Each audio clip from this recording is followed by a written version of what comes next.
Lexi-the-Evee home recorded audio presents In Pieces, a Murder Drones-inspired fanfiction. I am not affiliated with Glitch or Liam Vickers, blah blah blah, legal stuff, please don't sue me. This audio recording contains the same darker themes as the original show, plus some shameless jokes about alcohol consumption.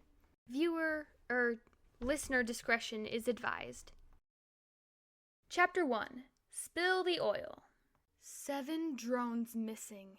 That had to be a record of some kind. Nope. A tall, flashy disassembly drone came up and tore all the missing posters off the board. A worker with long blue hair and pastel green eyes jumped aside to avoid her sudden movements. "What are you doing?" she yelped. The taller girl said. Oh, I found them.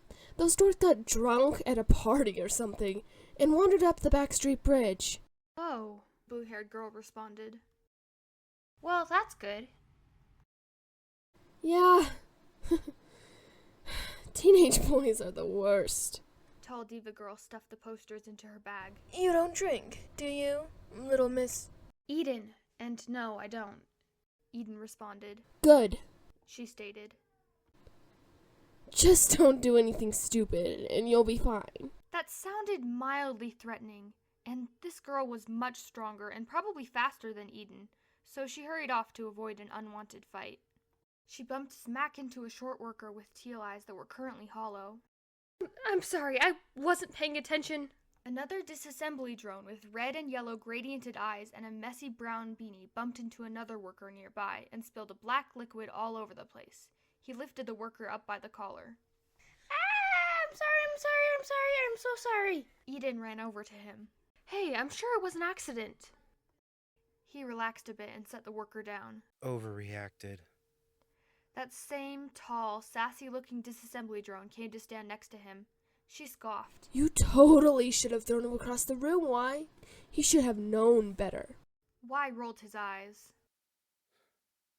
Learned not to take advice from you years ago. What the heck do you mean? I'm great at giving advice. Sure. Eden and the drone she bumped both stood there, frozen. They stared at the mysterious black liquid. Y pulled his now black and orange spotted hoodie off and draped it over a chair. "What is that stuff?" Eden whispered. That black liquid looked vaguely familiar. Hey, if you don't wash that, it'll stain. It looks better that way anyway. "Oil? It's nowhere near Halloween. Why haul around fake oil?" The girl DD side-eyed Eden and the hollow-eyed shorty next to her. She knew they were watching, but decided to ignore them. What even is that stuff? She pried. Stuff. Y said, waving her off and hoping she wouldn't make a scene. Wow, that was very specific. Thank you so very much. She responded, voice dripping with sarcasm. Not important. Y snapped. Okay, now I have to know. Shut your face for once! He shouted, pointing a sharpened claw at her, clearly fed up with her nonsense. How about you say more than just a sentence at a time? She demanded. Talk later, He said, gritting his teeth and sheathing his claws. Eden's eyes go hollow, too. Shorty McShortface takes a step back. Y glances at them. He puts text on his visor saying, "Hey." Short Drone, that's what I'm gonna call her until you figure out her name, responds silently with, "Hi." "What's your name?" he texted. Eden hesitated, too curious to walk away, but too scared to stay. He walked over to the two of them, while Diva Girl fussed over the hoodie stains. Short Stack displayed, "Hassel." "There. Now you know her name, and we no longer have to call her the short worker." He displayed, "I'm serial designation Y," and she responded with, "Long name." He displayed, "Yeah, Y for short." Y. Data updated. Hassel displayed. The bell rang, and Y texted, "See ya," before running off to class. Eden came over to examine the hoodie. That black liquid, it was oil. Real oil. She decided to ignore it for now, but the memory of it haunted her for the rest of the day. Finally, school was over, and she returned home with a troubled look on her face. Her younger twin brothers were playing some kind of complex version of tug-of-war, involving nunchucks. Siblings are like that sometimes. There's a picture on the screen if you want to know what they look like, but I'm too lazy to describe them, and they are very minor characters. Eden's mom, Alice, turned away from her cooking. Don't ask me what she was cooking, probably batteries or something, and looked at Eden with concern in her navy blue optics. "What's wrong, Eden?" she asked. "You look upset." "I saw something disturbing at school today," Eden mumbled. "Like what?" Alice questioned. Eden shifted slightly. A disassembly drone, hauling around a lot of oil. I wouldn't have noticed if he didn't bump into someone and spill it all over the floor." Alice paused for a moment to stare at the pot in front of her. "That's ridiculous," she insisted. "It was probably fake, and you shouldn't get scared just because of some old ghost story." "Still, it was a lot." "Don't worry about it, honey. If there really is a problem, then the principal can deal with it." "Should I tell the principal?" Eden questioned. "I still think it was a trick. You know how teenage boys are," Alice reassured her. "And there's no reason anyone would be carrying real oil around." "I saw it! I swear it was real!" Eden said adamantly. Alice put a hand on her shoulder and looked straight into her eyes. "Eden, it was a prank. Sure, they're taking it too far, but you're worried about nothing. Just go talk to the guy. I'm sure he thought the whole act was hilarious." "But—" "No buts. Get your homework done," Alice interrupted, pointing firmly upstairs. Eden reluctantly stormed up to her room. Newsflash! She just doodles and doesn't actually do the homework. Here are some of the doodles on screen now. She looked at the quote she had painted on the foot of her bed. "No matter how old you get, you'll always be my baby girl. Love, Dad." She wished he were here to tell her that one more time. Nobody knows for certain how he died. He was just found, scarred and lifeless, outside a hiking trail one day. It seems like someone or something had killed him. Why did he have to go that far alone? The woods outside the crater were dangerous. Wild sentinels and heck knows what else. Sure, cannibalistic disassembly drones weren't real, but psychotically insane people were, especially in a place specifically designed to help them. If it had been someone, a drone, he or she surely would have been caught by now, and someone would have noticed if they were plotting murder. She thought about why. He was cute. She'd kinda had a crush on him since 9th grade, but she didn't really talk to him until recently. And he seemed pretty chill, all things considered, but she just couldn't shake this bad feeling she had. Why would anyone think that disassembly drones used to eat workers? That was a stupid rumor, and she hated those jerks who just owned it, breathing down her neck and saying, "I'm gonna eat ya!" Once a year on Halloween was definitely more than enough for ghost stories about such violent, psychotic cannibals.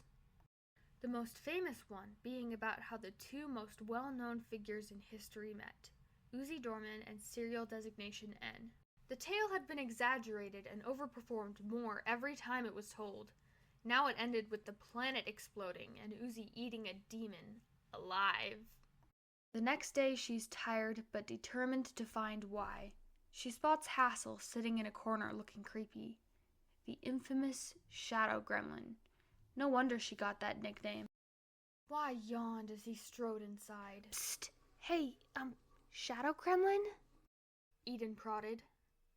That annoying Queen Bee was next to Y and in the middle of a loud, long story. And then I said, "Girl, go get your own clothes and leave my impossibly perfect fashion alone." Hassel stared at Eden blankly and displayed 275. Eden displayed, "Where were you when he spilled the black stuff everywhere?" and pointed at Y. Hassel quietly displays $9.6:! Open parentheses 34 ? On her own visor. Eden responds on hers with, "Sorry, I don't speak numbers." "Danger?" Hassel texted. The fact that nobody is speaking aloud only adds to the creepy and suspenseful atmosphere. Y's hoodie is permanently stained black. Kay, you've told me this story over 300 times. Y complained plaintively. Eden texted, "Maybe. I don't know." I know. Never gets old, does it? Kay beamed. Hassel displayed, "Safe, :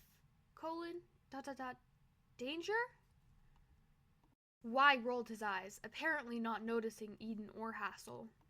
Eden texted if that was some elaborate prank and it wasn't real oil. Hassel frowns. "No, scan. Real oil," she displayed with ardent certainty. Frustrated, Eden displayed, "I told my mom, but she didn't believe me." How about you play the quiet game? Y huffed. What am I? A 3-year-old? Ugh. Kay yelped teasingly. "Shadow Gremlin will win anyway." Another student interrupted. Shadow Gremlin? Y asked. "That shorty always hanging out under the stairs?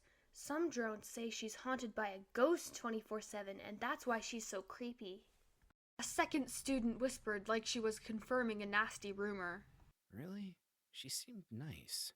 She can talk? No. Y mumbled. He displayed, "Like this." Interesting. The two students mumbled in unison. Eden turned away from the scene to look back at Hassel. "This could be a serious problem," she texted. Not very nice to call someone a shadow gremlin, though. Y said, "She never talks. She never walks with other students like a normal drone. She hides under staircases, and drones have seen ghosts following her. I think we can call her whatever we want." A fluffy-looking hybrid said. She was taller than Y, but shorter than K. Not very nice to... K whispered. Y was undeniably flustered by what she'd just said. Shut up! You said you'd keep quiet. I am being quiet. K yelped. Not what I meant. Y grumbled. "When did this whole shadow gremlin thing start?" Eden displayed. "Week after first day," Hassel responded without speaking aloud. "Bummer," Eden said. "Don't care," Hassel texted. Y face-palmed. Okay, whatever. Call her what you want. Then he shoved the other students aside and went on with his day. Hassel smiled. Eden texted, "Is it weird that this feels more natural than actually talking?" "No," Hassel displayed. "You're a lot less creepy than everyone says," Eden displayed. "People easily scared," Hassel texted back. Eden displayed, "I guess that makes sense." And Y spots the guy who bumped into him yesterday. Target acquired on his visor. "Is he still holding a grudge?" Eden said. Hassel walks over to him slowly, and Eden follows close behind. "Stay back," Hassel displayed, glancing at Eden. Hey man, how are you doing? Y said, sounding kind of pained. "I'm fine, thanks. He said. I'm really sorry about your hoodie." Y smiled, a little too wide. It's alright. Come on, I have something to show you. A strange creature that looked like a dragon head with silver symbols for eyes attacked. Everyone jumped back with exclamation marks and question marks on their visors. Y swiped at the creature, and there was a loud buzz that made him and a bunch of other drones dizzy. Y shook his head, trying to clear it. Hassel displayed -590. "Oh, heck!" Eden yelped. The dizziness started to fade. What? Eden backed away slowly, and the creature vanished. Why? Kay jumped in front of him protectively. Leave him alone, shadow gremlin. Kay growled. Hassel displayed random numbers and symbols on her visor. Hassel hid behind the worker who bumped into Y yesterday, and Eden put a hand on her shoulder. Kay flared her wings, X-eyed, and crashed through the ceiling, taking Y with her. Oh, for crying out loud, just use the door. One of the teachers yelled. Everyone except Eden and Hassel ran away. WTH just happened, Eden texted. Hassel displayed some more random numbers and symbols. After things calm down a bit, they go to their next class. Y is there with that other girl, Kay. They seem to be good friends. Eden avoids his gaze. Shy glances are exchanged between Y and Hassel, but Hassel won't directly meet his eye. Y raises an eyebrow. Eden goes over to Hassel. Hey, I never got your name, she texts. Y taps her on the shoulder. Eden jumped in surprise. Sorry if we spooked you two. We didn't intend it, whatever that was. It scared us all. We can be a bit scary when we defend ourselves. Yeah, I get it. Eden agreed. What was that black stuff you were carrying around earlier? It looked a lot like oil. For a split second, his eyes go hollow, and he seemed nervous. It was meant for research. You know, science? He said. I guess that makes sense. I probably shouldn't assume anything. Eden responded. Guess I just scared myself with some stupid ghost story. And the missing posters. But I wonder what science project would need almost a gallon of oil? Y rubbed the back of his head nervously. Yeah. I wanted to have enough in case something like that happened. But I couldn't move the containers. Anyways, what's your name? Eden. She shook his hand. What's yours? On serial designate... He glanced at Hassel, posture tense. Serial designation Y. Or Y for short. Hassel nudged Eden. Careful, she texted. Y smiles and motions to Kay next to him. And this is my idiot friend Kay. Oh, Eden said, blushing with embarrassment. Well, it was nice to meet you. Y said. Bye. He walked off. Hassel's eye was glitching. You good, Hassel? Eden displayed. Yep, Hassel texted back. She was staring at some of the drones in front of her. Them, she texted. What about them? Eden silently replied. Hassel frowned. Loud, she displays. I know, it kinda sucks, Eden displayed with a sympathetic smile. The bell rang. Science was next. Eden would finally find out what all that oil was for. They were doing biology, or, well, the robot equivalent, which is computer science, I guess. But the class had nothing to do with oil. It was a lesson on software gates. Eden turned to Hassel. Was he lying? She texted to avoid interrupting the teacher. Hassel looks back, displaying her usual random numbers and symbols. Y is staring at his desk with extremely hollowed eyes. Eden taps him. She displays. Lies. Danger, Hassel displayed. Eden just ignored her. Why? What was with the oil? Y looked nervous, displaying a glitchy heh on his visor. Eden's eyes go hollow as she tries not to jump to conclusion. The awkward silence increases. Y displays wrong day on his visor. Hassel glares at him, displaying bad liar in bold. I really want to believe you, Eden displayed. Despite how nervous she is, she decided to trust him. I don't know the situation. I guess I'll give you the benefit of a doubt, she texted with a thumbs up. Hassel was not convinced. She displayed danger on her visor in all caps and bold. Eden turned back to her. You really believe? She texted. Hassel furrowed her brow and responded, data matches. Results, danger. What data? Eden displayed, annoyedly. Hassel pointed to Y, who was again staring at his desk with hollowed eyes. Oil at lunch plus flimsy lies equals danger, Hassel displayed. Eden bit her lip. What are we supposed to do about it, though? She texted. More evidence. Police, Hassel texted.